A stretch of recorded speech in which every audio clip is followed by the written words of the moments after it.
Hi guys, welcome to DK family.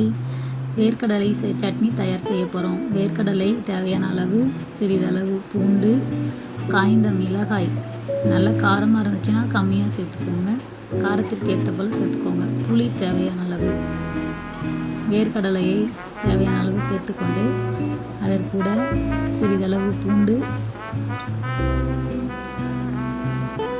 காய்ந்த மிளகாய்,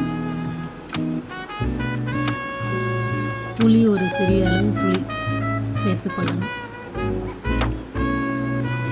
அதுக்கு தகுந்த தேவையான அளவு உப்பு சேர்த்துக்கிட்டு ரொம்ப நைஸாக அரைக்கக்கூடாது, நரநரப்பாக அரைச்சிக்கணும். தண்ணி சிறிதளவு ஊற்றி நைஸாக அரைக்காமல் நரநரப்பாக அரைச்சி எடுத்துக்கோங்க. ரொம்ப நைஸாக இருந்ததுன்னா சட்னி டேஸ்ட்டு போயிடும். அரைச்சாச்சு.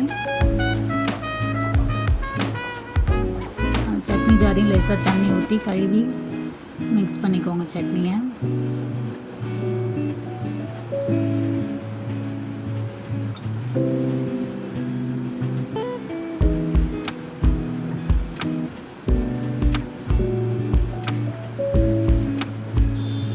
இப்போ தாளிக்க போகிறோம். நம்ம சட்னி தாளிப்புக்கு தேவையான பொருட்கள்: கடுகு சிறிதளவு, கருவேப்பிலை, எண்ணெய் தேவையான அளவு ஊற்றிக்கொள்ள வேணும்.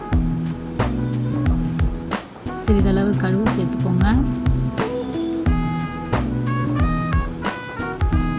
கருவேப்பிலையை நல்லா எண்ணெயிலேயே பொரிச்சுக்கோங்க, அப்போ தான் டேஸ்ட் நல்லாயிருக்கும். அந்த கருவேப்பிலை கிறிஸ்பியாக இருக்கும் பாருங்கள், அதை சாப்பிட்றதே அவ்வளோ அருமையாக இருக்கும்.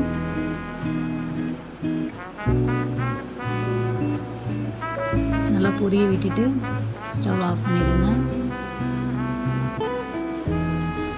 சட்னியில் சேர்த்துக்கலாம்.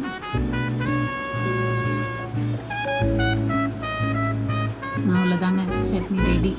இந்த மாதிரி நிறைய பொருள் சேர்க்காம நான் சொன்னதை மட்டும் சேர்த்து ஒரு தடவை ட்ரை பண்ணி பாருங்கள், அவ்வளோ சூப்பராக இருக்கும் சட்னி.